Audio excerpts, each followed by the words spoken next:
Cuando pensamos en emociones, siempre tenemos una tendencia a creer que es una cuestión privada, interna, del cerebro.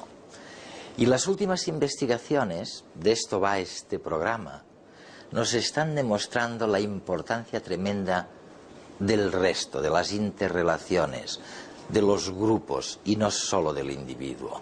Fíjense, por ejemplo, lo que ocurre en un campo de fútbol. De qué manera la manera de comportarse de los demás contamina la forma en que expresamos nuestra emoción cuando se produce un gol, por ejemplo. Y pensemos en lo que les pasa a las personas que sufren una depresión. Todo depende, o una gran parte depende, de cómo reaccionan los compañeros, la familia. Y su manera de reaccionar va a incidir directamente, incluso en la naturaleza de su propia enfermedad. Y luego hay pueblos que están tristes, como nosotros podemos estar tristes, y sin embargo lo disimulan. Bueno, las emociones dependen no solo de dentro, sino de lo que pasa afuera. Brian Parkinson tiene un interés especial en descubrir la relación entre las emociones básicas del ser humano y lo que se llama la inteligencia social, la capacidad de relacionarnos con otras personas.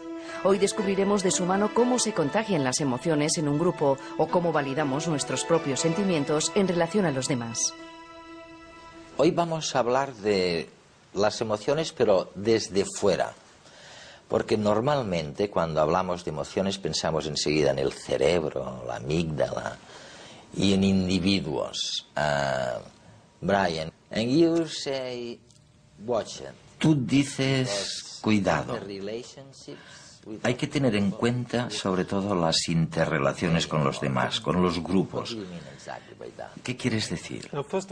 Ante todo, jamás se me ocurriría decir que el cerebro es irrelevante para las emociones. El cerebro es un órgano muy importante que desempeña un papel fundamental en las emociones. Sin embargo, me parece que los psicólogos se han concentrado excesivamente en los aspectos privados de las emociones. Cuando pensamos en las emociones, a menudo nos lo imaginamos como algo que sobreviene de repente y que es el resultado de interpretaciones muy personales de lo que nos sucede. Pero creo que en realidad, si consideramos la amplia variedad de nuestras experiencias emocionales en la vida cotidiana, resulta evidente, en primer lugar, que la mayoría de las cosas que nos generan emociones tienen que ver con otras personas de algún modo. Nos disgustamos cuando alguien dice algo que nos ofende, por ejemplo. Esto es algo poco controvertido. Todo el mundo acepta que las emociones tienen que ver con lo que los demás hacen, dicen, etc. Pero me parece que se puede ir un poco más allá. Porque, en mi opinión, al pensar en las emociones como algo que se basa en nuestras propias interpretaciones y evaluaciones personales de lo que nos pasa, nos olvidamos que en realidad estas evaluaciones e interpretaciones están condicionadas por lo que los demás sienten y piensan. Nos basamos mucho en las expresiones faciales de los demás, en su orientación aparente hacia una acción por su manera de dirigir la atención, y esto determina nuestra propia atención. Si vemos que alguien mira hacia una dirección, tenemos una fuerte tendencia a mirar en esa misma dirección. Y todas las expresiones faciales y conductas no verbales pueden influir también en nuestras propias emociones. Por tanto, si nos centramos exclusivamente en los aspectos individuales de las emociones, no perderemos una parte enorme de información. Y no solo depende de la imaginación. Pensemos, por ejemplo, en las personas que tienen depresión. ¿Qué sucede con ellos? ¿Sus emociones dependen realmente de cómo se comporten los demás hacia ellos? Es así, ¿no? Creo que sí, por lo menos en algunos casos de depresión.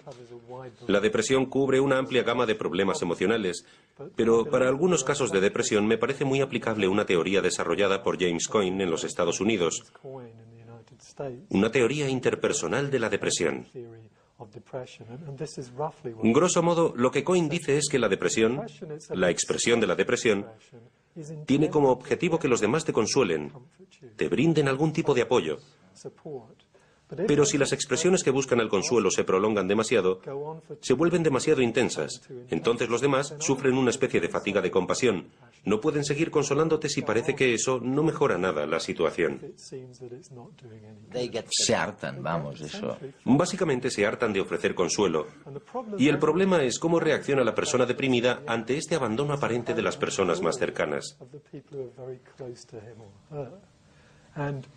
Muchas veces lo que hace la persona deprimida, en lugar de retroceder y decir, entiendo que me he estado quejando demasiado últimamente, es intensificar sus quejas como una especie de intento desesperado de restablecer el consuelo de los demás. Y lo único que consigue es que los demás se aparten todavía más. Y cuando alguien deprimido se somete, por ejemplo, a terapia cognitiva, la terapia se centra en las interpretaciones de cómo responden los demás y el terapeuta le dice, crees que esta persona te rechaza, pero en realidad no lo hace. Exacto. Eso puede ayudar si esa persona cambia su actitud y por ende su manera de responder a los demás, que a su vez detiene la depresión. Pero estos pensamientos pueden ser producto de un conjunto interpersonal peligroso de relaciones. El motivo por el que alguien deprimido cree que los demás le rechazan es porque los demás hasta cierto punto sí que le rechazan cuando está deprimido o cuando se queja demasiado.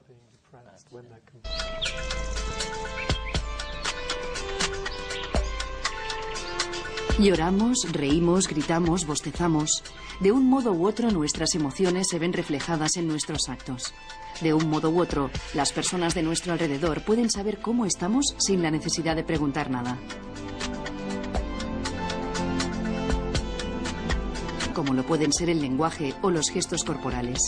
Aún así, seguimos contemplando Las emociones son otra vía de comunicación, como reacciones individuales que están aisladas de nuestro entorno. ¿Cuántas veces nos hemos puesto en la piel de los demás y nos hemos contagiado de sus emociones? Un amigo está triste y nos entristecemos. Queramos o no, las emociones de los demás nos afectan gracias a la capacidad que tenemos de empatía. Nos avisan de cómo están los demás respecto a nosotros y viceversa. Es decir, nuestras reacciones emocionales sirven de espejo hacia los demás para que vean cómo están ellos mismos. Las emociones son un círculo de causas y efectos. Lanzan mensajes entre nosotros, aunque a veces estos no sean fáciles de interpretar. Y es que aunque todos somos capaces de emocionarnos, no todos lo expresamos de la misma forma.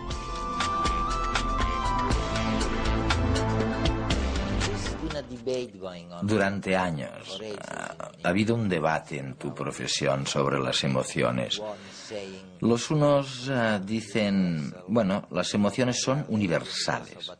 Y no solamente son universales, sino que todo el mundo las expresa de la misma manera.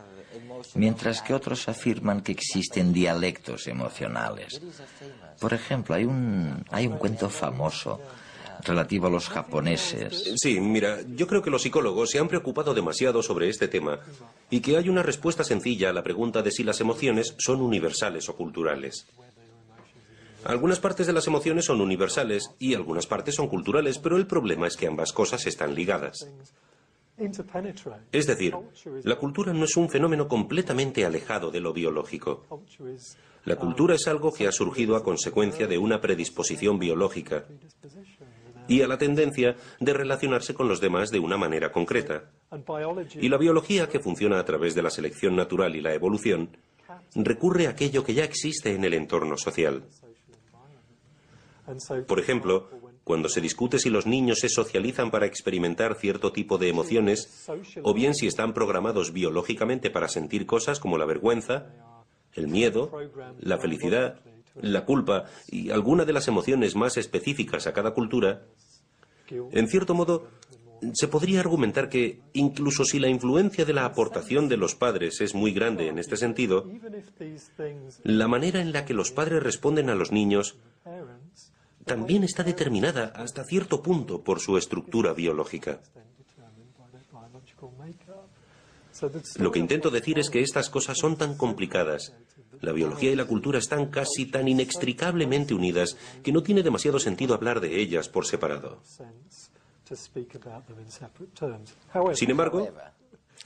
Sin embargo, hablemos del miedo. Hay diferentes ideas en el ámbito de la psicología de las emociones sobre cómo interactúan la biología y la cultura entre sí. Y hubo un experimento famoso realizado por Wallace Friesen y presentado por Paul Ekman a principios de la década de 1970. Fue un estudio que se presentó para refrendar la noción de los diferentes roles adoptados a la hora de mostrar, de expresar una emoción concreta. Este estudio ofrece una demostración de que los estudiantes japoneses tienen una manera diferente de expresar sus emociones que los estudiantes estadounidenses. Los norteamericanos lo hacen de una manera distinta. ¿Es una película desagradable que miran todos? Sí, sí. Se les mostró una película desagradable con operaciones médicas y cosas que normalmente inspiran repugnancia, una reacción de asco en la gente. En la primera fase del experimento, tanto los estudiantes japoneses como los estadounidenses vieron estas películas individualmente y se grabaron sus expresiones faciales durante la película. En esa fase, por lo menos según se presentan normalmente los resultados, no hay diferencias demasiado grandes entre ambas culturas. Todos reaccionan de un modo bastante parecido a las imágenes. A las películas desagradables muestran muecas faciales negativas de varios tipos. Pero en una fase posterior se les vuelve a mostrar la película y mientras la ven un experimentador entrevista a la persona que mira las imágenes sobre sus reacciones a la película y nuevamente se graban sus expresiones faciales. Y resulta que entonces las expresiones de los estudiantes japoneses y los estadounidenses son muy distintas. Cuando hay un entrevistador, cuando otra persona entra en la habitación. Cuando hay un entrevistador que les hace preguntas sobre la película, la interpretación habitual es que ambos grupos están reaccionando al contenido emocional de la película. Pero los estudiantes japoneses, como se les ha enseñado en su socialización a no mostrar emociones negativas delante de una autoridad, están ocultándolas con expresiones más positivas. Exacto. La idea es que las emociones experimentadas en ambos grupos son idénticas, pero los estudiantes estadounidenses se sienten libres para exteriorizar sus sentimientos reales, mientras que los japoneses ocultan. Alan Friedlund, que tiene una visión alternativa de cómo funciona la expresión facial, sostiene que en realidad lo que sucede es que el contexto social es diferente para estos dos grupos de participantes.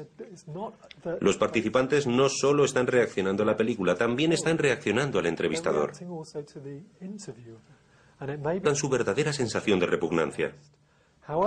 Sin embargo, hay otras interpretaciones posibles a lo que sucede en este experimento. Y puede que los japoneses, por motivos de cortesía, presten más atención al entrevistador que al contenido emocional de la película, y por eso muestren interés y sonrían educadamente al entrevistador, mientras que los estudiantes estadounidenses creen que no hay ningún problema con seguir concentrándose en la película y expresar sus emociones, e incluso exagerarlas, para mostrarle al entrevistador lo que opinan de lo que ven. Desde que nacemos partimos de los mismos mecanismos para razonar, pensar y comprender el mundo. Sabemos que cuando vemos una imagen, esta es la misma para todos. Sin embargo, hay algo que hace que no la interpretemos igual. Algunos psicólogos sociales están seguros que las personas pensamos y vemos el mundo de formas distintas debido a las diferencias sociales, filosóficas, culturales y educacionales que heredamos. Todas estas diferencias conductuales que podemos contemplar hoy tienen su origen en la época clásica, Confucio desde la China y Aristóteles desde Grecia. Dos pensadores clásicos casi contemporáneos que parecen tener la respuesta gracias a la holística y a la analítica, dos filosofías que contemplan el mundo de formas muy distintas. La holística es una corriente filosófica contemporánea que contiene su origen en la filosofía clásica china. Es la filosofía del todo, donde no se puede entender al individuo sin contextualizarlo en un ambiente. La comparten todas las culturas descendientes de Confucio. Creen en el cambio constante, donde todo gira alrededor de su esencia.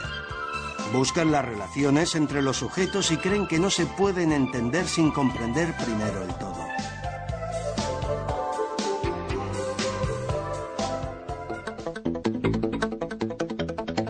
De aquí que, por ejemplo, las películas orientales inviertan mucho tiempo en los ambientes y necesiten situar el personaje en su entorno. Incluso hay cómics que dedican más de 4 viñetas para presentar un solo ambiente que será básico para el desarrollo de la acción. Por otro lado, tenemos la filosofía analítica situada en un mundo determinista y simple, una idea que Occidente arrastra desde Aristóteles. Lo personal es más importante que lo colectivo. Se cree en el talento individual. Los solistas son los artistas del espectáculo.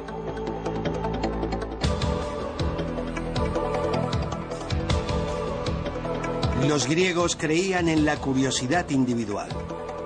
No es de extrañar que la música polifónica, pues, tenga su origen en Occidente, donde varios instrumentos y diferentes voces tienen un papel diferenciado en una misma melodía.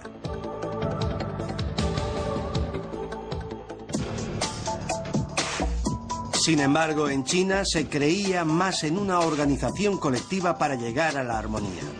De aquí que su música sea mayoritariamente monofónica. Refleja una mentalidad unitaria. Los instrumentos musicales tocan las mismas notas al mismo tiempo. Así pues, tenemos un mundo individual frente a uno colectivo. Sucede lo mismo en algunos espectáculos de danza. Por ejemplo, vemos la importancia que se le da al solista en el flamenco, aunque todos los integrantes son esenciales para el espectáculo. En espectáculos de otras culturas no suele ser así. El conjunto es el que hace que la pieza tenga sentido. Aunque de un modo muy generalizado, vemos cómo las filosofías griegas y chinas clásicas han reflejado un modo de entender el mundo y maneras de pensar que han ido pasando de generación en generación hasta hoy. Con sus cambios y mezclas, siguen influenciándonos en nuestro día a día, en nuestras acciones y en nuestras interpretaciones. Algunos experimentos se han realizado también sobre la ira, la tristeza, intentando descubrir si había diferencias en la manera que tienen las distintas civilizaciones, pueblos o razas para expresar estas emociones, siempre buscando las supuestas diferencias. Sí. De nuevo, volvemos al tema de las diferencias interculturales en las emociones. Y de nuevo, a los psicólogos les resulta muy difícil ponerse de acuerdo sobre qué significan las diferencias interculturales. En primer lugar, es evidente que existen diferencias interculturales en el lenguaje de las emociones. Claramente, algunas culturas, algunas sociedades, algunos idiomas tienen palabras para expresar emociones que carecen de una traducción directa a otras lenguas. Por ejemplo, los japoneses tienen una palabra para una emoción llamada amai, que es una especie de entrega infantil a alguien que nos cuida. Si te lo explico, puedes entender cómo debe de ser ese sentimiento, pero no tenemos una palabra para expresarlo. Y la pregunta es, ¿el hecho de que un idioma tenga una palabra para ello significa que esta sociedad tiene una emoción diferente que nosotros no experimentamos? Yo no lo creo. Me parece que podemos experimentar cosas similares. Sin embargo, el hecho de que un idioma preste suficiente atención a una emoción para codificarlo en la lengua debe significar que se trata de una emoción especialmente importante en esa cultura, lo que probablemente implique que reconocen esa emoción más a menudo, que tienen maneras concretas de fomentarla o de regularla de alguna manera. Y el propio hecho de tener el concepto probablemente cambie la manera en la que abordamos la emoción y nos enfrentamos a ella. Pero no me parece adecuado decir que las personas de sociedades distintas no tengan las mismas experiencias individuales. Más bien se trata de su manera de responder a dichas experiencias. Y con la tristeza tal vez resulte más claro. Algunas personas tienden no solo a ocultar la tristeza, sino a veces a transformarla en risas, en alegría, ¿no?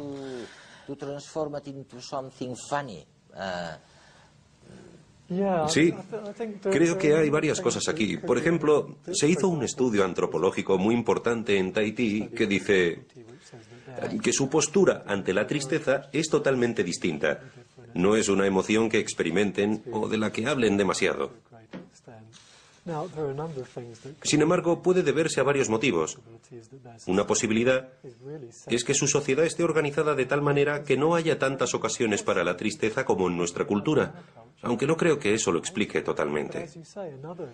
Pero como decías, otra posibilidad es que estas personas hayan aprendido otra forma de responder a las situaciones tristes, transformándolas en otro tipo de emoción, otras maneras de abordar, de enfrentarse a lo que sucede. ¿Sabían que hay pueblos que no tienen palabras para determinados colores, mientras que los esquimales ven 25 tipos de hielo donde nosotros solo vemos uno? Cada cultura, cada pueblo, ha generado palabras para los conceptos que más usa. Hoy hemos recogido algunos. Bienvenidos al jardín de los conceptos más excéntricos, exóticos y extravagantes jamás nombrados. Bakusan.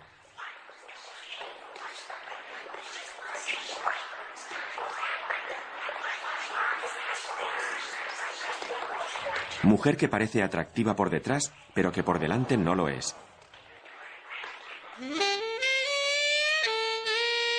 Karelu.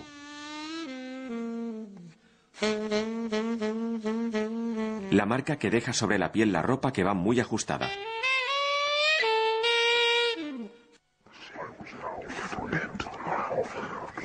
Quisting.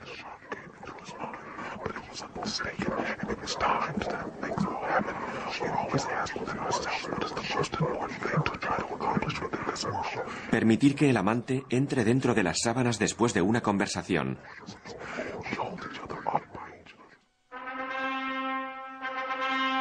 Purik.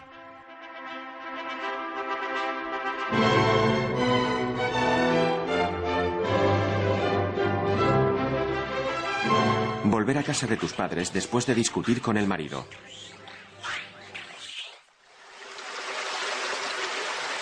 Ruyuk.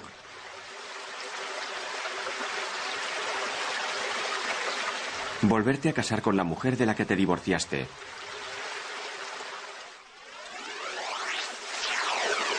Nivansenji. Hervir el té por segunda vez usando las mismas hojas.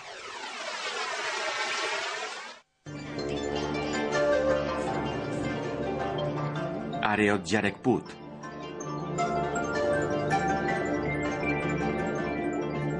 Intercambiar mujeres por solo unos días, permitiendo que el hombre tenga derechos sexuales con ella. Tingo.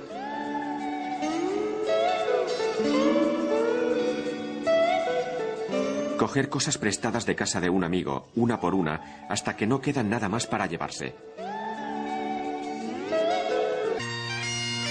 El picorcillo del labio superior justo antes de tomar un trago de whisky.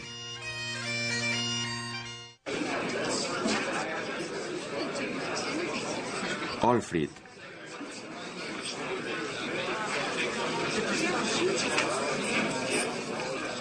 El miedo a la falta de cerveza.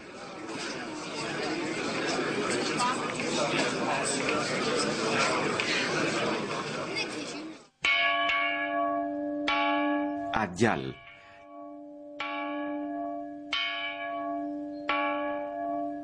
La hora de la muerte que tenemos predestinada.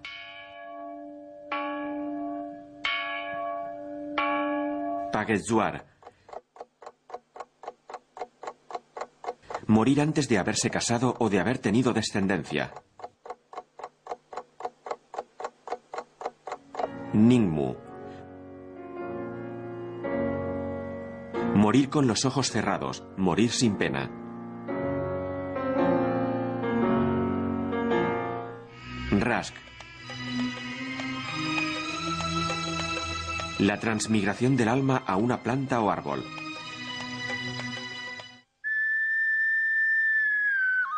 Masaitaka.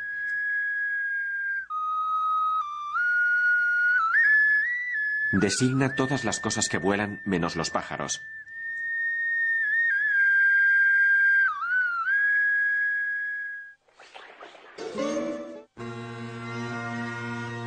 Sgriop.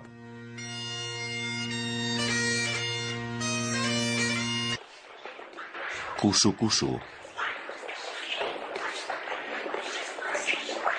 Cuando las mujeres se juntan a cuchichear.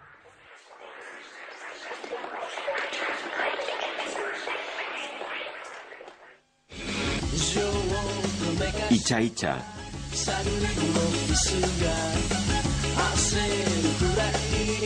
cuando una pareja se está dando el lote en público para disgusto de los que pasan.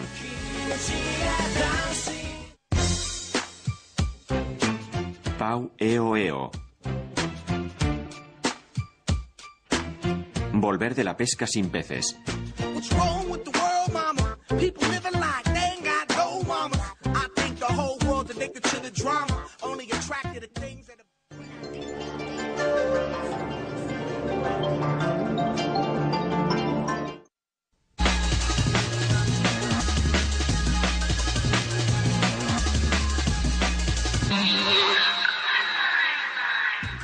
¿Matarías a tu hijo para salvar a 10 personas? La mayoría de la gente responde que no, aunque admiten que deberían responder que sí. ¿Por qué no lo hacen? Un estudio demuestra de forma experimental que las emociones son esenciales para elaborar juicios morales. Antonio Damasio, de la Universidad de Iowa, y Mark Hauser, de Harvard, han demostrado el papel esencial que juega una región cerebral a la hora de juzgar qué está bien y qué está mal. El estudio se ha realizado con pacientes que tienen daños concretos en el córtex prefrontal ventromedial. Los neurólogos han observado que estas personas experimentan menos emociones sociales como la compasión, la vergüenza y la culpa. En cambio, conservan intactas las capacidades de inteligencia, razonamiento lógico y el conocimiento de las normas sociales. Según los investigadores, esta ausencia de empatía es la que lleva a estos individuos a tomar decisiones éticamente discutibles.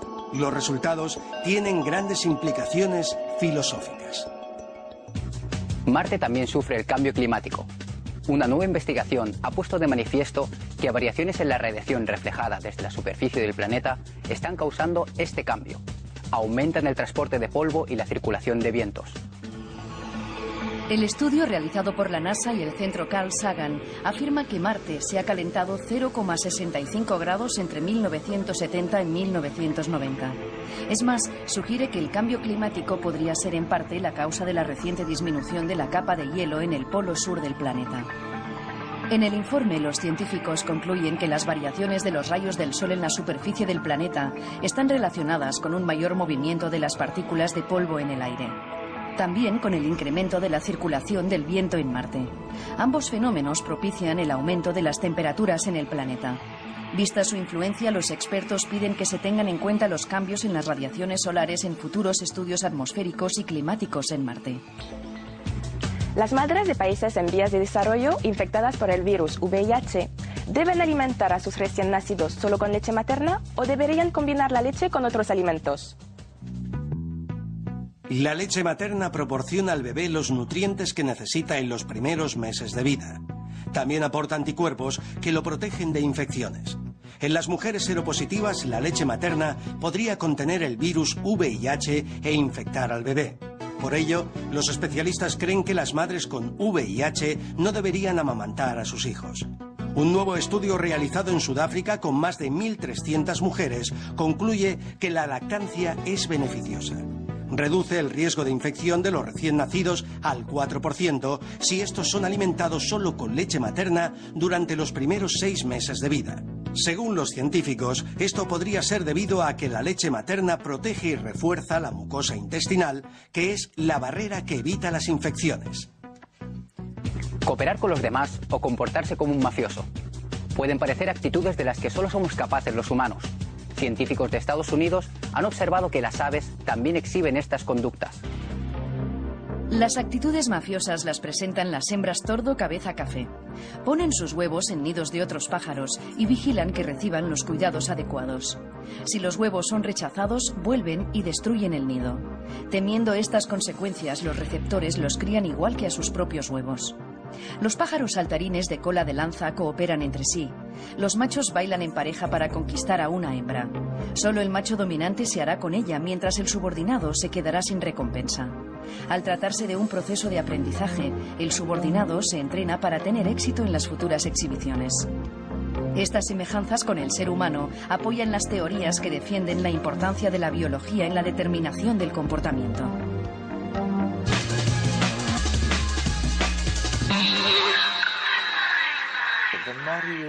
Cuanto más te escucho, más me inclino a pensar que realmente venimos a este mundo con emociones muy básicas y muy similares para todos.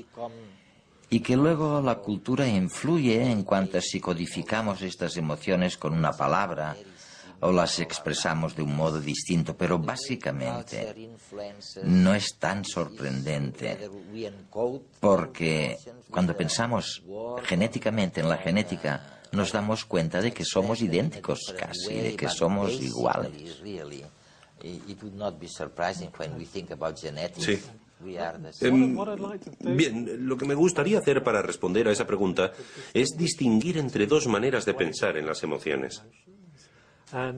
Creo que en las primeras fases de desarrollo, la primera aparición de las emociones constituye una manera completamente natural de relacionarse con el entorno.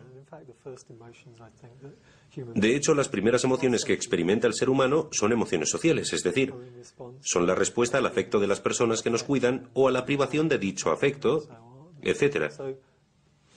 Los bebés experimentan varias emociones, pero no las reconocen como categorías emocionales concretas. Pronto desarrollan una extensa variedad de maneras de relación. Lo de este fenómeno es algo que parece en cierto modo el precursor de la vergüenza. Una emoción que muchos psicólogos creen que no es posible hasta que el bebé ha alcanzado cierto grado de sofisticación cognitiva y puede comprender que es el objeto de la evaluación de otra persona. Podemos observar algo muy similar a la vergüenza a partir de las 10 semanas, relacionarse con el mundo social y práctico con contenido emocional. Pero nuevamente no las categorizan como emociones separadas en esa fase. Un ejemplo, los 2 meses del bebé, entre 2 y 3 meses de edad,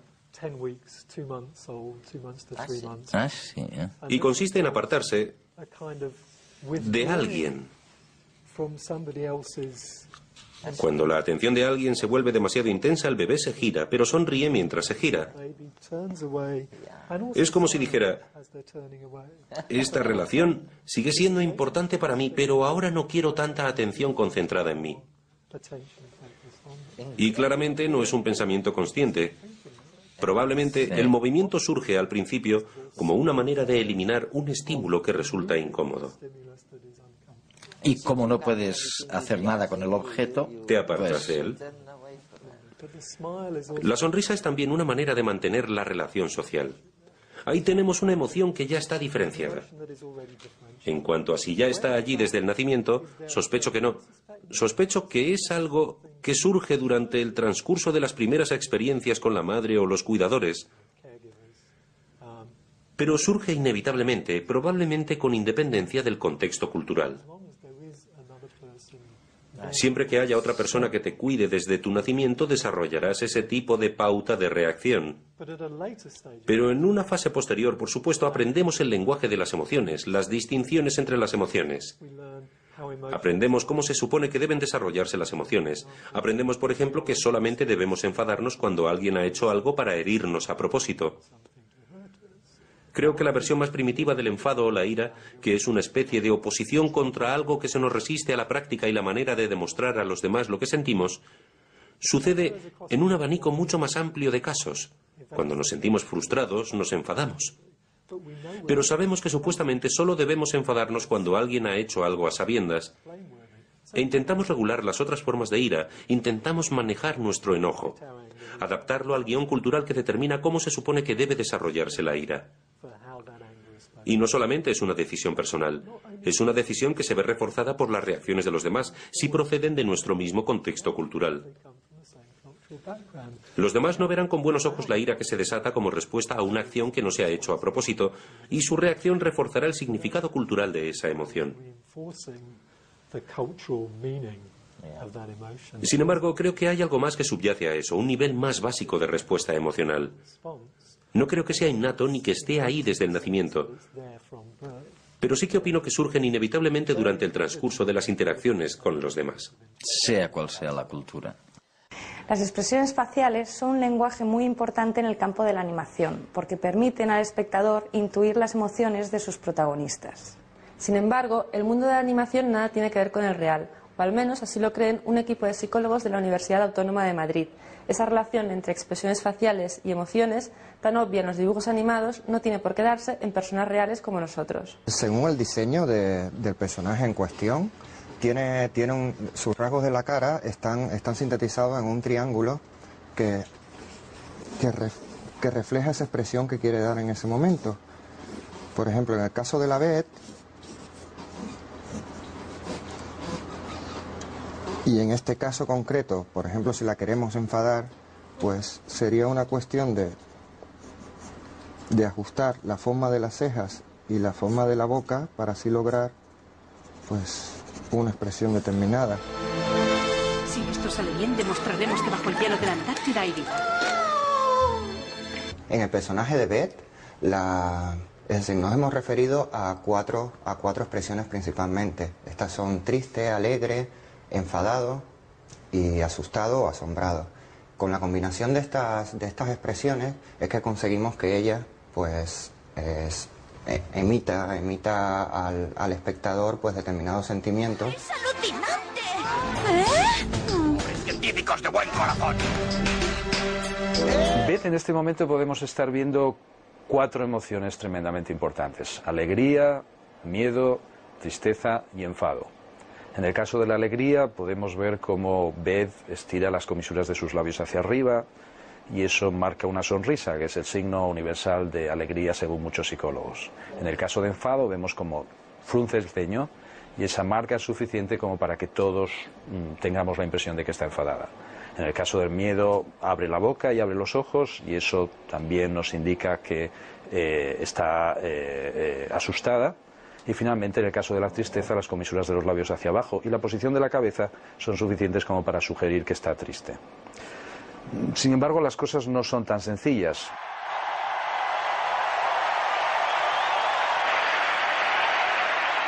Este es un caso típico, es una atleta española, acaba de comprender que ha ganado una importante competición, ha logrado una medalla histórica. Su expresión es todavía ambigua, es una expresión que carece realmente de significado, hasta que en un momento determinado reconoce a alguien entre el público y es justo en ese momento cuando nos encontramos con la expresión de alegría que se considera prototípica y técnicamente correcta. Medalla de plata para Carolina Pascual. Su expresión no solamente está relacionada con la emoción que sin duda está sintiendo, sino con el reconocimiento social. Normalmente cuando un lego habla sobre los toreros o piensa sobre los toreros, se imagina que está sintiendo miedo. Pero sin embargo, en el mismo momento en el que están toreando, están en una situación de lo que técnicamente hablando hoy día en psicología se llama flujo. Flujo es una forma de felicidad. Su expresión en ese momento es la que podemos ver en la pantalla. Es una expresión en la que la boca hace una especie de trompeta y que se caracteriza por algo que realmente no hemos encontrado en ningún otro contexto, salvo en casos muy exóticos como por ejemplo la danza haka entre los maorís o los niños en determinadas situaciones muy precisas. Kill.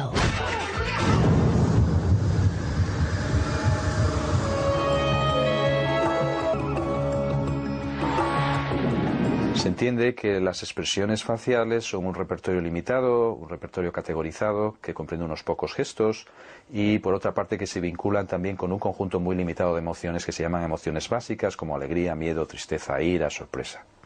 Nuestro punto de vista es distinto. Coincide con ese punto de vista en que indudablemente las expresiones cumplen una función evolutiva. Pero el vínculo entre expresión y emoción, incluso desde una perspectiva evolutiva, es probablemente mucho más complejo de lo que dice la teoría más popular en psicología.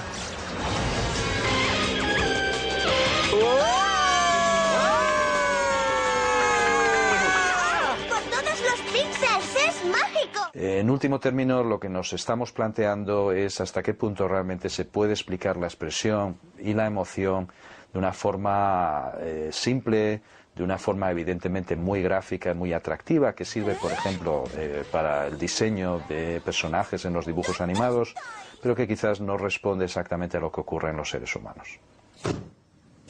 Genial.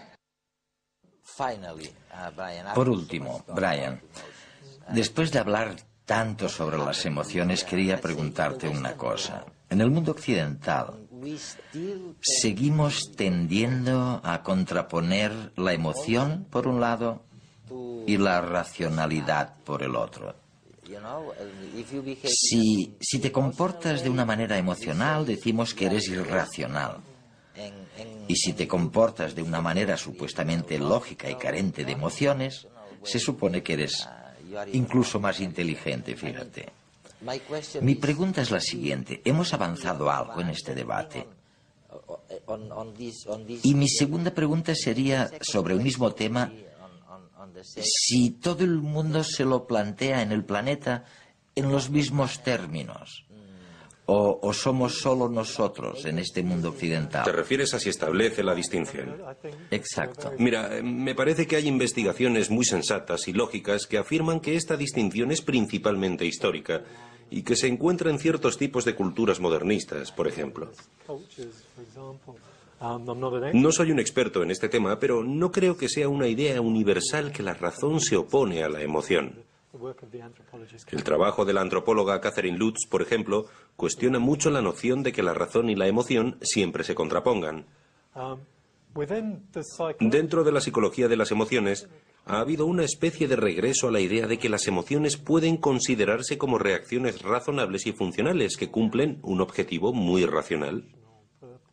Exacto. Pero sospecho que muchos se decantan demasiado en esa dirección. Me parece que muchas emociones surgen justamente cuando las representaciones convencionales sobre cómo abordar una situación se rompen.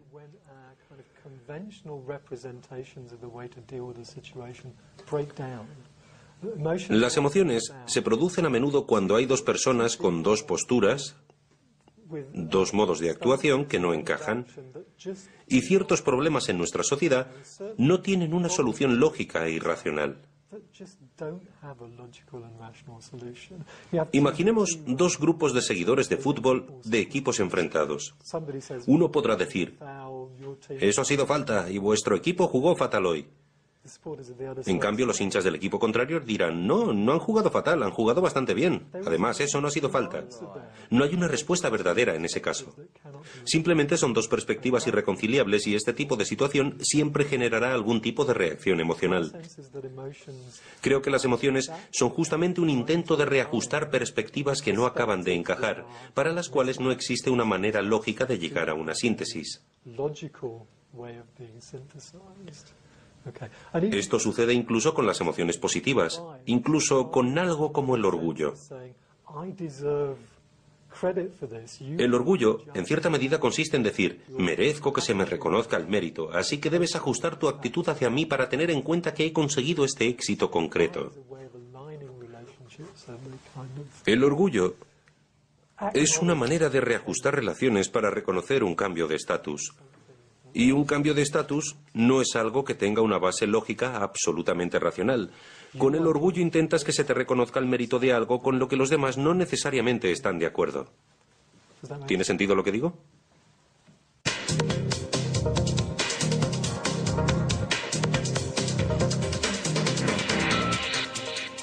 ¿Cómo puedo utilizar yo mis conocimientos primatológicos, todo lo que yo sé con monos, cómo lo puedo extrapolar a los primates humanos? Bueno, pues hay una relación muy estrecha entre los factores ecológicos, por ejemplo, la posibilidad de monopolizar los recursos alimenticios y el sistema de apareamiento que encontramos luego en los humanos. Si la finalidad de todos los individuos es optimizar la reproducción, ¿qué estrategias siguen los machos y qué estrategias siguen las hembras? Que cada uno tiene distintos intereses y distintas estrategias. Pues ¿cómo consiguen optimizar este éxito reproductivo machos y hembras? Esa casi sería un poco el aspecto más interesante. Carlos Gil es etólogo y primatólogo en la Universidad Autónoma de Madrid.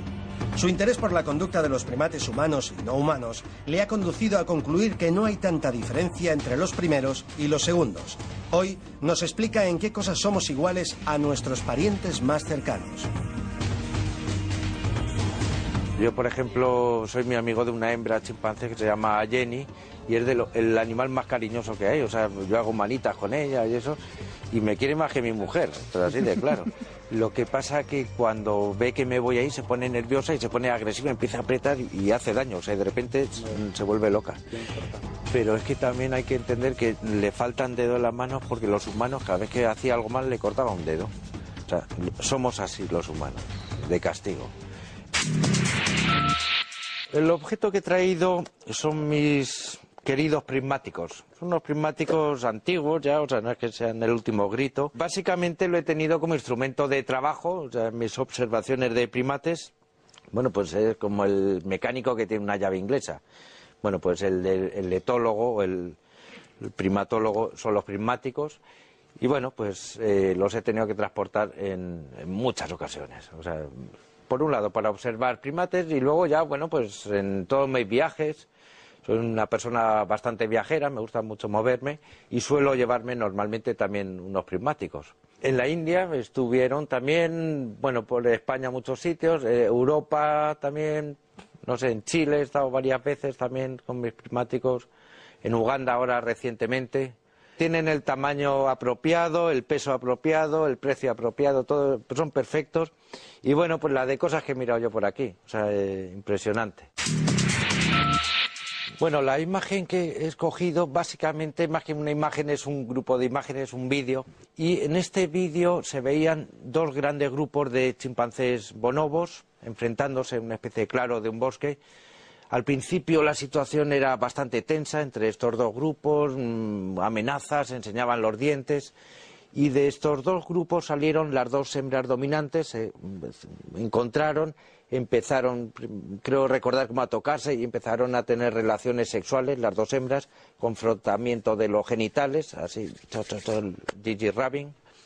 Y posteriormente, una vez que las hembras ya estaban ahí relacionándose, los distintos individuos de cada uno de los grupos salieron a encontrarse unos con otros y empezaron todos a tener relaciones sexuales unos con todos, vamos.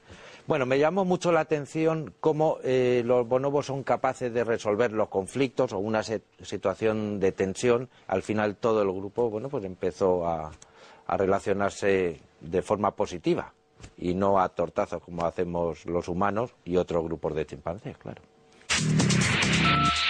El libro que me hubiera gustado traer se llama La guía del naturalista, de Gerald Darrell. Es un libro que marcó mi juventud, creo yo. Pero bueno, como no lo he perdido, no sé dónde está, os he traído a cambio este de Roger Fouts, que se llama Primos Hermanos. Básicamente lo que describe es su relación científica con una hembra de chimpancé que se llama Wasoe, a la que enseñó el lenguaje de signos de los sordomudos americanos, en la ASL. Vamos a decir que es un libro en algunos casos un poco triste porque describe un poco las malas condiciones de mantenimiento de muchos chimpancés que se utilizan en experimentos biomédicos en Estados Unidos. Y el problema es que, por ejemplo, Roger Fouts, el autor de este libro, fue a ver estos chimpancés junto con Jane Goodall. Y bueno, lo más triste es que estos chimpancés sabían el lenguaje de signos, porque habían aprendido ese lenguaje de signos, y se comunicaban con Roger Fouts y le decían, sácame de aquí, que sácame, que lo estoy pasando fatal. Y entonces, bueno, eso es para poner los pelos de punta, ¿eh? El lugar que voy a elegir es la India, es un país que realmente me impresionó mucho. Me llamó la atención sobre todo un poco el que no había consumismo, o sea, la gente no tenía apenas bienes materiales, pero no porque no tuviera dinero, sino porque no lo necesitaba. Me llamó mucho también la atención los primates y en general los animales que andan sueltos por el campo, por las ciudades, por ejemplo los macacos, los langures. Están por las ciudades y además son sagrados. Quiere decir que la gente les da de comer y no les echa, no les molesta. Y bueno, por ejemplo, me llamó la atención que se murió un macaco ahí en medio al lado de un templo y le organizaban un altarcito con flores y velitas. Es un animal sagrado que ellos cuidan y no quitan a un lado solamente. Pues la palabra que he elegido ha sido la palabra arte. Y he elegido esta palabra básicamente porque Yo creo que la única característica que nos diferencia de otros animales o concretamente de otros primates es que los humanos tenemos la capacidad de hacer cosas que no valen para nada, o sea, no valen ni para sobrevivir mejor ni para comer de forma más eficiente, sino representaciones artísticas que básicamente en principio son inútiles o tienen un beneficio en todo caso al espíritu solamente. Bueno, pues el arte.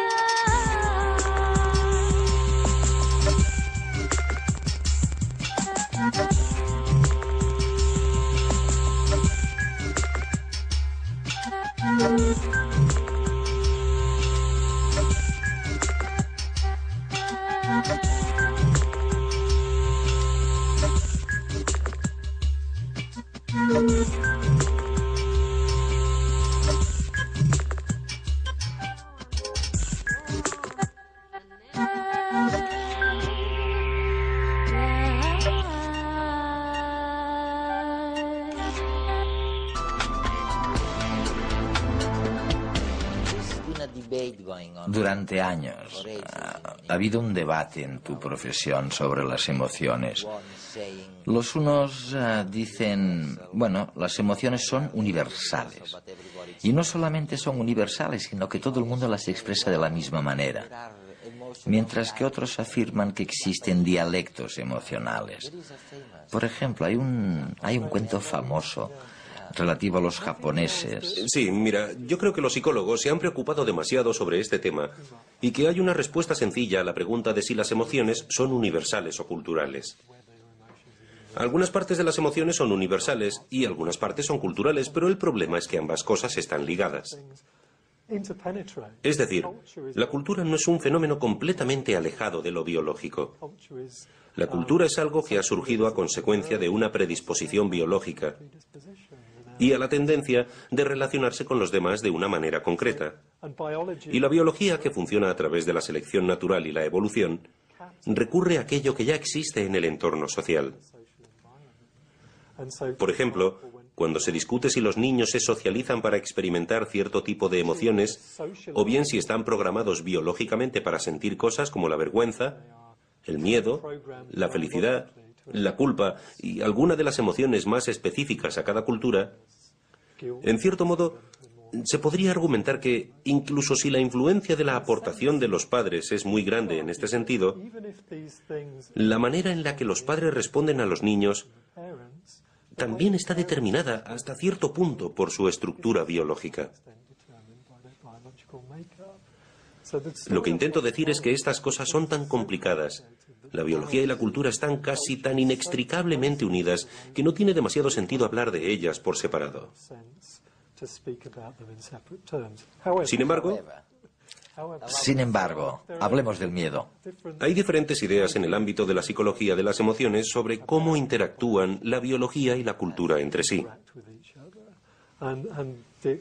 Y hubo un experimento famoso realizado por Wallace Friesen y presentado por Paul Ekman a principios de la década de 1970. Fue un estudio que se presentó para refrendar la noción de los diferentes roles adoptados a la hora de mostrar, de expresar una emoción concreta.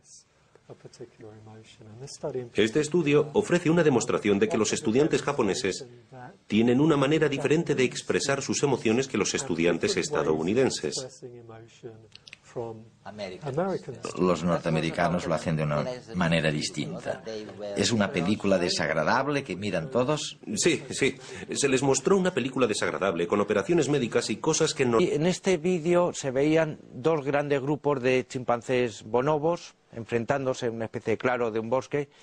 Al principio la situación era bastante tensa entre estos dos grupos, amenazas, enseñaban los dientes. Y de estos dos grupos salieron las dos hembras dominantes, se encontraron, empezaron, creo recordar, como a tocarse y empezaron a tener relaciones sexuales, las dos hembras, confrontamiento de los genitales, así, el Gigi Rabin. Y posteriormente, una vez que las hembras ya estaban ahí relacionándose, los distintos individuos de cada uno de los grupos salieron a encontrarse unos con otros y empezaron todos a tener relaciones sexuales todos con todos, vamos. Bueno, me llamó mucho la atención cómo los bonobos son capaces de resolver los conflictos o una situación de tensión. Al final todo el grupo, bueno, pues empezó a relacionarse de forma positiva y no a tortazos como hacemos los humanos y otros grupos de chimpancés, claro. El libro que me hubiera gustado traer se llama La guía del naturalista, de Gerald Darrell. Es un libro que marcó mi juventud, creo yo. Pero bueno, como no lo he perdido, no sé dónde está, os he traído a cambio este de Roger Fouts, que se llama Primos Hermanos. Básicamente lo que describe es su relación científica con una hembra de chimpancé que se llama Wasoe, a la que enseñó el lenguaje de signos de los sordomudos americanos, en la ASL. Vamos a decir que es un libro en algunos casos un poco triste porque describe un poco las malas condiciones de mantenimiento de muchos chimpancés que se utilizan en experimentos biomédicos en Estados Unidos. Y el problema es que, por ejemplo, Roger Fouts, el autor de este libro, fue a ver estos chimpancés junto con Jane Goodall. Y bueno, lo más triste es que estos chimpancés sabían el lenguaje de signos, porque habían aprendido ese lenguaje de signos, y se comunicaban con Roger Fouts y le decían, sácame de aquí, que lo estoy pasando fatal. Y entonces, bueno, eso es para poner los pelos de punta, ¿eh? El lugar que voy a elegir es la India. Es un país que realmente me impresionó mucho. Me llamó la atención sobre todo un poco el que no había consumismo, o sea, la gente no tenía apenas bienes materiales, pero no porque no tuviera dinero, sino porque no lo necesitaba. Me llamó mucho también la atención los primates y en general los animales que andan sueltos por el campo, por las ciudades, por ejemplo los macacos, los langures. Están por las ciudades y además son sagrados. Quiere decir que la gente les da de comer y no les echa, no les molesta. Y bueno, por ejemplo, me llamó la... Sin embargo, hablemos del miedo. Hay diferentes ideas en el ámbito de la psicología de las emociones sobre cómo interactúan la biología y la cultura entre sí. Y hubo un experimento famoso realizado por Wallace Friesen y presentado por Paul Ekman a principios de la década de 1970. Fue un estudio que se presentó para refrendar la noción de los diferentes roles adoptados a la hora de mostrar, de expresar una emoción concreta.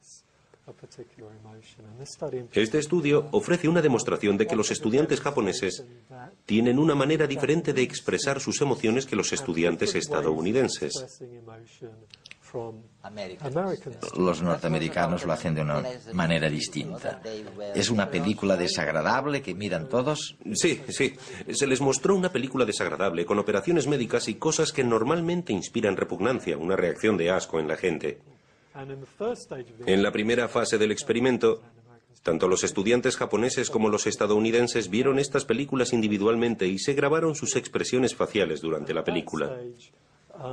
En esa fase, por lo menos según se presentan normalmente los resultados, no hay diferencias demasiado grandes entre ambas culturas. Todos reaccionan de un modo bastante parecido a las imágenes. A las películas desagradables muestran muecas faciales negativas de varios tipos. Pero en una fase posterior se les vuelve a mostrar la película y mientras la ven un experimentador entrevista a la persona que mira las imágenes sobre sus reacciones a la película y nuevamente se graban sus expresiones faciales. Y resulta que entonces las expresiones de los estudiantes japoneses y los estadounidenses son muy distintas. Cuando hay un entrevistador, cuando otra persona entra en la habitación. Cuando hay un entrevistador que les hace preguntas sobre la película, la interpretación habitual es que ambos grupos están reaccionando al contenido emocional de la película. Pero los estudiantes japoneses, como se les ha enseñado en su socialización a no mostrar emociones negativas delante de una autoridad, están ocultándolas con expresiones más positivas. Exacto. La idea es que las emociones experimentadas en ambos grupos son idénticas, pero los estudiantes estadounidenses se sienten libres para exteriorizar sus sentimientos reales, mientras que los japoneses ocultan. Alan Friedlund, que tiene una visión alternativa de cómo funciona la expresión facial, sostiene que en realidad lo que sucede es que el contexto social es diferente para estos dos grupos de participantes. Los participantes no solo están reaccionando a la película, también están reaccionando al entrevistador. Dan su verdadera sensación de repugnancia. Sin embargo, hay otras interpretaciones posibles a lo que sucede en este experimento.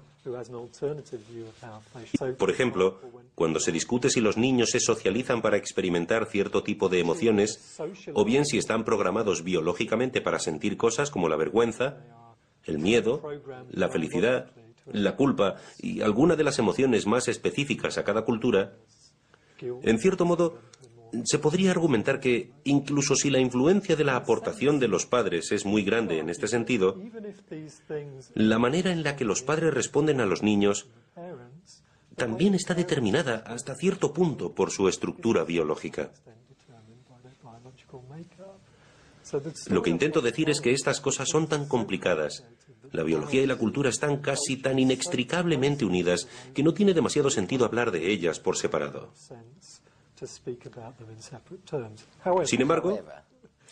Sin embargo, hablemos del miedo. Hay diferentes ideas en el ámbito de la psicología de las emociones sobre cómo interactúan la biología y la cultura entre sí. Y hubo un experimento famoso realizado por Wallace Friesen y presentado por Paul Ekman a principios de la década de 1970. Fue un estudio que se presentó para refrendar la noción de los diferentes roles adoptados a la hora de mostrar, de expresar una emoción concreta. Este estudio ofrece una demostración de que los estudiantes japoneses tienen una manera diferente de expresar sus emociones que los estudiantes estadounidenses. Los norteamericanos lo hacen de una manera distinta. ¿Es una película desagradable que miran todos? Sí. Se les mostró una película desagradable con operaciones médicas y cosas que normalmente inspiran repugnancia, una reacción de asco en la gente. En la primera fase del experimento, tanto los estudiantes japoneses como los estadounidenses vieron estas películas individualmente y se grabaron sus expresiones faciales durante la película. En esa fase, por lo menos según se presentan normalmente los resultados, no hay diferencias demasiado grandes entre ambas culturas. Todos reaccionan de un modo bastante parecido a las imágenes. A las películas desagradables muestran muecas faciales negativas de varios tipos. Pero en una fase posterior, se les vuelve a mostrar la película y mientras la ven, un experimentador entrevista a la persona que mira las imágenes sobre sus reacciones a la película y nuevamente se graban sus expresiones faciales. Y resulta que entonces las expresiones de los estudiantes japoneses y los estadounidenses son muy distintas. Cuando hay un entrevistador, cuando otra persona entra en la habitación. Cuando hay un entrevistador que les hace preguntas sobre la película, la interpretación habitual es que ambos grupos están reaccionando al contenido emocional de la película. Pero los estudiantes japoneses, como se les ha enseñado en su socialización a no mostrar emociones negativas delante de una autoridad, de empatía. Nos avisan de cómo están los demás respecto a nosotros y viceversa. Es decir, nuestras reacciones emocionales sirven de espejo hacia los demás para que vean cómo están ellos mismos. Las emociones son un círculo de causas y efectos. Lanzan mensajes entre nosotros, aunque a veces estos no sean fáciles de interpretar. Y es que aunque todos somos capaces de emocionarnos, no todos lo expresamos de la misma forma.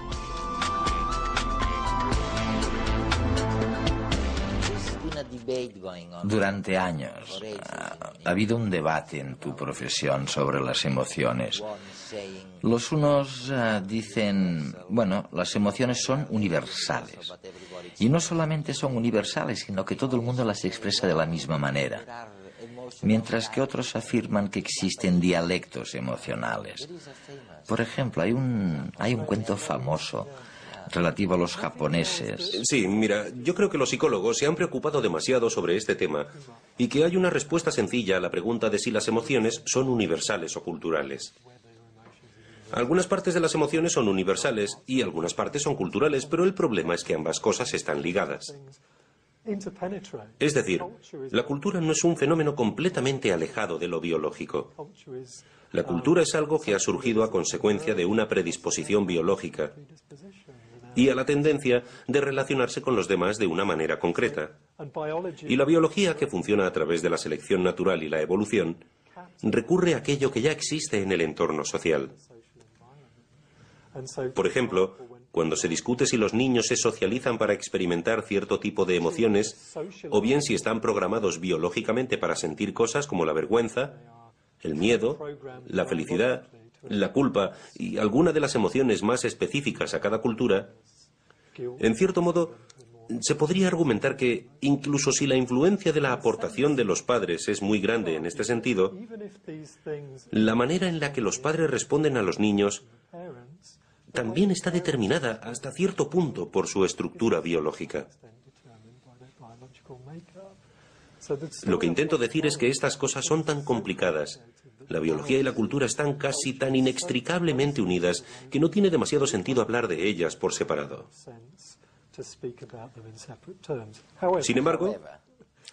Sin embargo, hablemos del miedo. Hay diferentes ideas en el ámbito de la psicología de las emociones sobre cómo interactúan la biología y la cultura entre sí. Y hubo un experimento famoso realizado por Wallace Friesen y presentado por Paul Ekman a principios de la década de 1970. Fue un estudio que se presentó para refrendar la noción de... con emociones muy básicas y muy similares para todos. Y que luego la cultura influye en cuanto si codificamos estas emociones con una palabra o las expresamos de un modo distinto, pero básicamente no es tan sorprendente, porque cuando pensamos genéticamente en la genética, nos damos cuenta de que somos idénticos casi, de que somos iguales. Sí.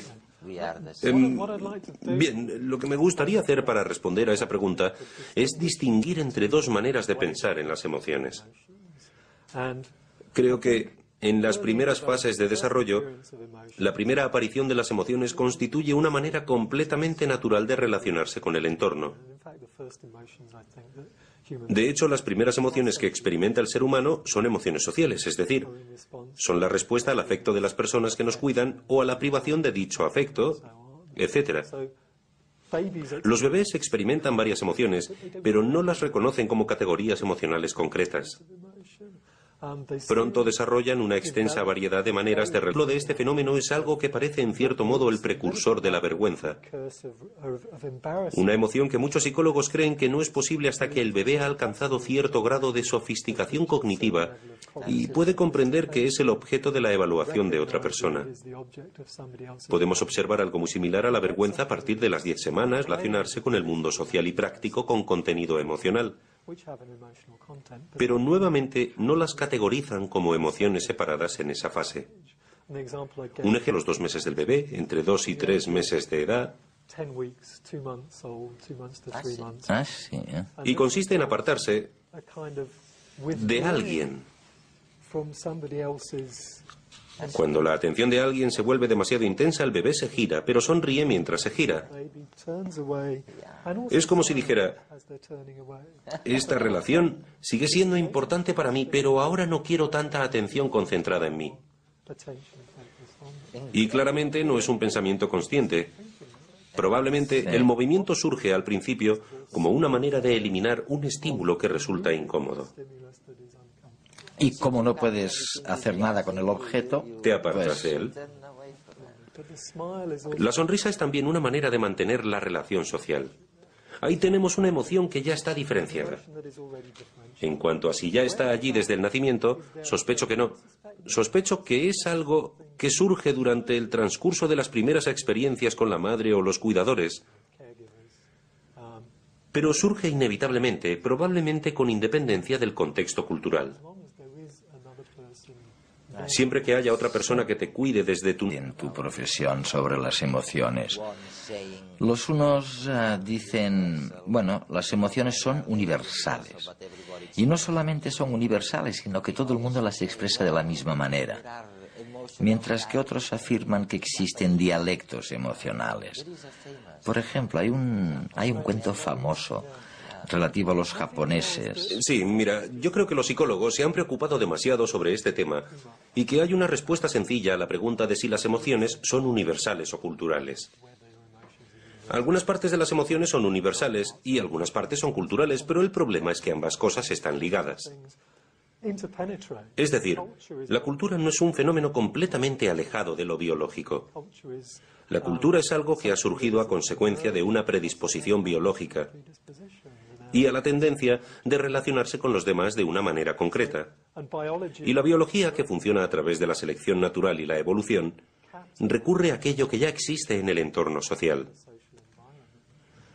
Por ejemplo, cuando se discute si los niños se socializan para experimentar cierto tipo de emociones, o bien si están programados biológicamente para sentir cosas como la vergüenza, el miedo, la felicidad, la culpa y alguna de las emociones más específicas a cada cultura, en cierto modo, se podría argumentar que, incluso si la influencia de la aportación de los padres es muy grande en este sentido, la manera en la que los padres responden a los niños también está determinada hasta cierto punto por su estructura biológica. Lo que intento decir es que estas cosas son tan complicadas, la biología y la cultura están casi tan inextricablemente unidas que no tiene demasiado sentido hablar de ellas por separado. Sin embargo, hablemos del miedo. Hay diferentes ideas en el ámbito de la psicología de las emociones sobre cómo interactúan la biología y la cultura entre sí. Y hubo un experimento famoso realizado por Wallace Friesen y presentado por Paul Ekman a principios de la década de 1970. Fue un estudio que se presentó para refrendar la noción de los diferentes roles adoptados a la hora de mostrar, de expresar una emoción concreta. Este estudio ofrece una demostración de que los estudiantes japoneses tienen una manera diferente de expresar sus emociones que los estudiantes estadounidenses. Los norteamericanos lo hacen de una manera distinta. ¿Es una película desagradable que miran todos? Sí. Se les mostró una película desagradable con operaciones médicas y cosas que normalmente inspiran repugnancia, una reacción de asco en la gente. En la primera fase del experimento, tanto los estudiantes burlarla de alguna manera. Y el propio hecho de tener el concepto probablemente cambie la manera en la que abordamos la emoción y nos enfrentamos a ella. Pero no me parece adecuado decir que las personas de sociedades distintas no tengan las mismas experiencias individuales. Más bien se trata de su manera de responder a dichas experiencias. Y con la tristeza tal vez resulte más claro. Algunas personas tienden no solo a ocultar la tristeza, sino a veces a transformarla en risas, en alegría, ¿no?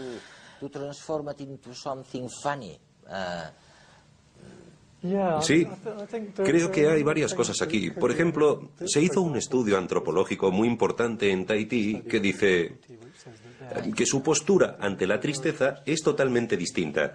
No es una emoción que experimenten o de la que hablen demasiado. Sin embargo, puede deberse a varios motivos. Una posibilidad es que su sociedad esté organizada de tal manera que no haya tantas ocasiones para la tristeza como en nuestra cultura, aunque no creo que eso lo explique totalmente.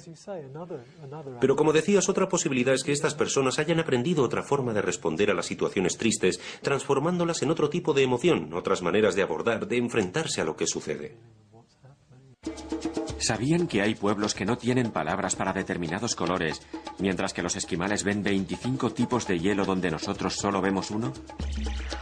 Cada cultura, cada pueblo, ha generado palabras para los conceptos que más usa. Hoy hemos recogido algunos. Bienvenidos al jardín de los conceptos más excéntricos, exóticos y extravagantes jamás nombrados. Bakusan.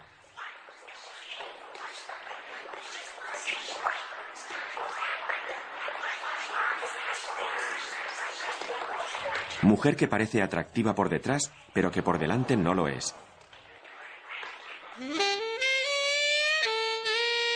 Karelu.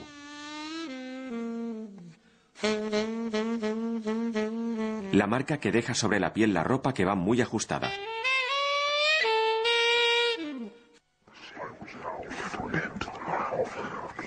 Quisting.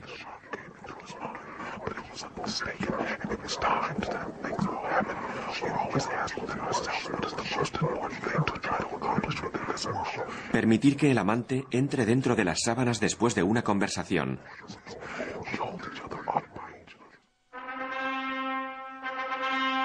Purik.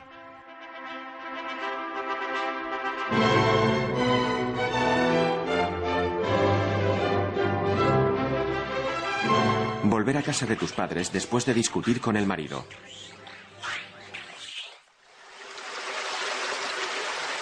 Ruyuk. 65 grados entre 1970 y 1990. Es más, sugiere que el cambio climático podría ser en parte la causa de la reciente disminución de la capa de hielo en el polo sur del planeta. En el informe, los científicos concluyen que las variaciones de los rayos del Sol en la superficie del planeta están relacionadas con un mayor movimiento de las partículas de polvo en el aire. También con el incremento de la circulación del viento en Marte. Ambos fenómenos propician el aumento de las temperaturas en el planeta. Vista su influencia, los expertos piden que se tengan en cuenta los cambios en las radiaciones solares en futuros estudios atmosféricos y climáticos en Marte. Las madres de países en vías de desarrollo infectadas por el virus VIH deben alimentar a sus recién nacidos solo con leche materna o deberían combinar la leche con otros alimentos. La leche materna proporciona al bebé los nutrientes que necesita en los primeros meses de vida. También aporta anticuerpos que lo protegen de infecciones. En las mujeres seropositivas, la leche materna podría contener el virus VIH e infectar al bebé. Por ello, los especialistas creen que las madres con VIH no deberían amamantar a sus hijos. Un nuevo estudio realizado en Sudáfrica con más de 1.300 mujeres concluye que la lactancia es beneficiosa. Reduce el riesgo de infección de los recién nacidos al 4% si estos son alimentados solo con leche materna durante los primeros 6 meses de vida. Según los científicos, esto podría ser debido a que la leche materna protege y refuerza la mucosa intestinal, que es la barrera que evita las infecciones. Cooperar con los demás o comportarse como un mafioso. Pueden parecer actitudes de las que solo somos capaces los humanos. Científicos de Estados Unidos han observado que las aves también exhiben estas conductas. Las actitudes mafiosas las presentan las hembras tordo cabeza café. Ponen sus huevos en nidos de otros pájaros y vigilan que reciban los cuidados adecuados. Si los huevos son rechazados, vuelven y destruyen el nido. Temiendo estas consecuencias, los receptores los crían igual que a sus propios huevos. Los pájaros saltarines de cola de lanza cooperan entre sí. Los machos bailan en pareja para conquistar a una hembra. Solo el macho dominante se hará con ella, mientras el subordinado se quedará sin recompensa. Al tratarse de un proceso de aprendizaje, el subordinado se entrena para tener éxito en las futuras exhibiciones. Estas semejanzas con el ser humano apoyan las teorías que defienden la importancia de la biología en la determinación del comportamiento.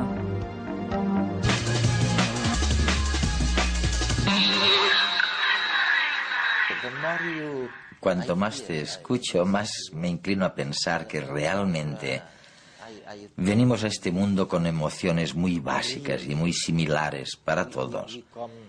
Y que luego la cultura influye en cuanto si codificamos estas. Cuando pensamos en las emociones, a menudo nos lo imaginamos como algo que sobreviene de repente y que es el resultado de interpretaciones muy personales de lo que nos sucede. Pero creo que en realidad, si consideramos la amplia variedad de nuestras experiencias emocionales en la vida cotidiana, resulta evidente, en primer lugar, que la mayoría de las cosas que nos generan emociones tienen que ver con otras personas de algún modo. Nos disgustamos cuando alguien dice algo que nos ofende, por ejemplo. Esto es algo poco controvertido. Todo el mundo acepta que las emociones tienen que ver con lo que los demás hacen, dicen, etc. Pero me parece que se puede ir un poco más allá. Porque, en mi opinión, al pensar en las emociones como algo que se basa en nuestras propias interpretaciones y evaluaciones personales de lo que nos pasa, nos olvidamos que en realidad estas evaluaciones e interpretaciones están condicionadas por lo que los demás sienten y piensan.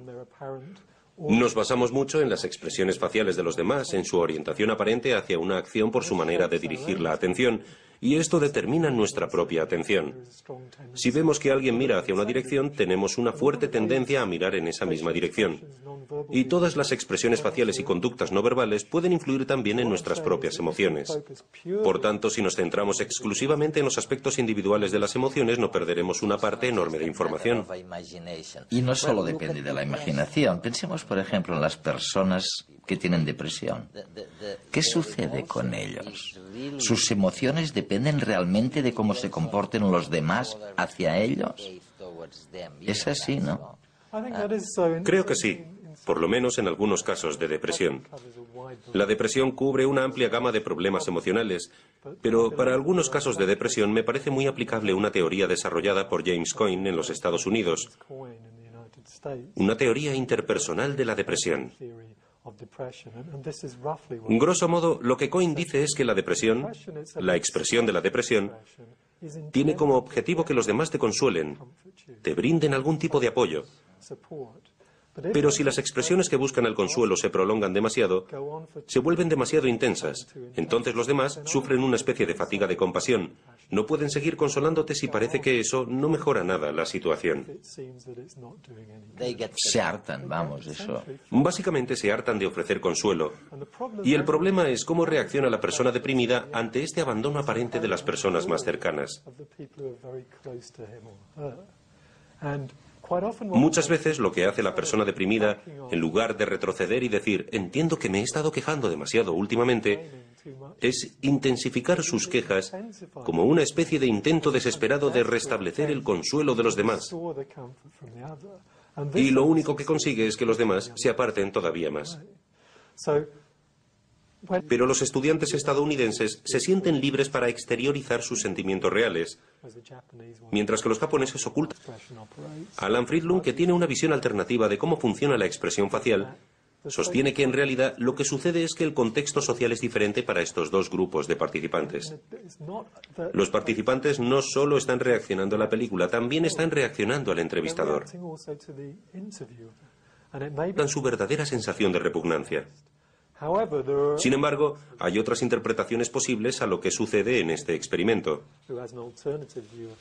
Y puede que los japoneses, por motivos de cortesía, presten más atención al entrevistador que al contenido emocional de la película, y por eso muestren interés y sonrían educadamente al entrevistador, mientras que los estudiantes estadounidenses creen que no hay ningún problema con seguir concentrándose en la película y expresar sus emociones, incluso exagerarlas, para mostrarle al entrevistador lo que opinan de lo que ven.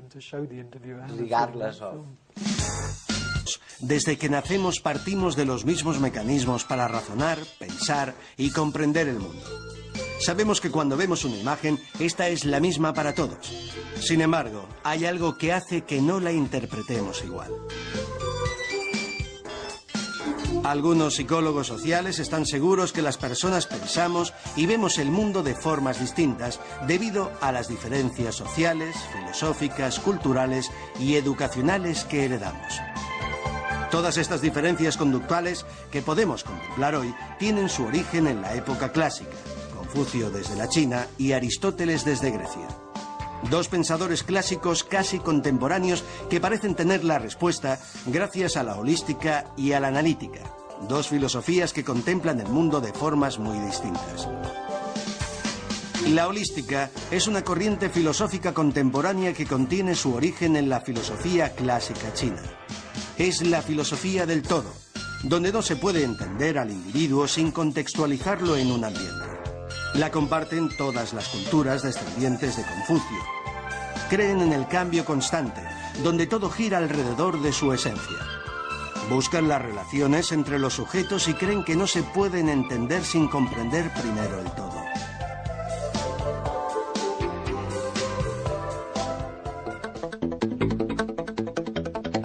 De aquí que, por ejemplo, las películas orientales inviertan mucho tiempo en los ambientes y necesiten situar el personaje en su entorno. Incluso hay cómics que dedican más de 4 viñetas para presentar un solo ambiente que será básico para el desarrollo de la acción. Por otro lado, tenemos la filosofía analítica situada en un mundo determinista y simple, una idea que Occidente arrastra desde Aristóteles. Lo personal... La manera de demostrar a los demás lo que sentimos Sucede en un abanico mucho más amplio de casos. Cuando nos sentimos frustrados, nos enfadamos. Pero sabemos que supuestamente solo debemos enfadarnos cuando alguien ha hecho algo a sabiendas. E intentamos regular las otras formas de ira, intentamos manejar nuestro enojo, adaptarlo al guión cultural que determina cómo se supone que debe desarrollarse la ira. Y no solamente es una decisión personal, es una decisión que se ve reforzada por las reacciones de los demás, si proceden de nuestro mismo contexto cultural. Los demás no verán con buenos ojos la ira que se desata como respuesta a una acción que no se ha hecho a propósito, y su reacción reforzará el significado cultural de esa emoción. Sin embargo, creo que hay algo más que subyace a eso, un nivel más básico de respuesta emocional. No creo que sea innato ni que esté ahí desde el nacimiento, pero sí que opino que surgen inevitablemente durante el transcurso de las interacciones con los demás. Sea cual sea la cultura. Las expresiones faciales son un lenguaje muy importante en el campo de la animación, porque permiten al espectador intuir las emociones de sus protagonistas. Sin embargo, el mundo de la animación nada tiene que ver con el real, o al menos así lo creen un equipo de psicólogos de la Universidad Autónoma de Madrid. Esa relación entre expresiones faciales y emociones, tan obvia en los dibujos animados, no tiene por qué darse en personas reales como nosotros. Según el diseño del personaje en cuestión, sus rasgos de la cara están sintetizados en un triángulo que refleja esa expresión que quiere dar en ese momento. Por ejemplo, en el caso de la Beth, y en este caso concreto, por ejemplo, si la queremos enfadar, pues sería una cuestión de ajustar la forma de las cejas y la forma de la boca para así lograr, pues, una expresión determinada. Si esto sale bien, demostraremos que bajo el hielo de la Antártida hay vida. En el personaje de Beth, es decir, nos hemos referido a cuatro expresiones principalmente. Estas son triste, alegre, enfadado y asustado o asombrado. Con la combinación de estas expresiones es que conseguimos que ella, pues, emita al espectador, pues, determinados sentimientos. ¡Es alucinante! ¡Científicos de buen corazón! Beth, en este momento podemos estar viendo 4 emociones tremendamente importantes: alegría, miedo, tristeza y enfado. En el caso de la alegría podemos ver cómo Beth estira las comisuras de sus labios hacia arriba y eso marca una sonrisa, que es el signo universal de alegría según muchos psicólogos. En el caso de enfado vemos cómo frunce el ceño y esa marca es suficiente como para que todo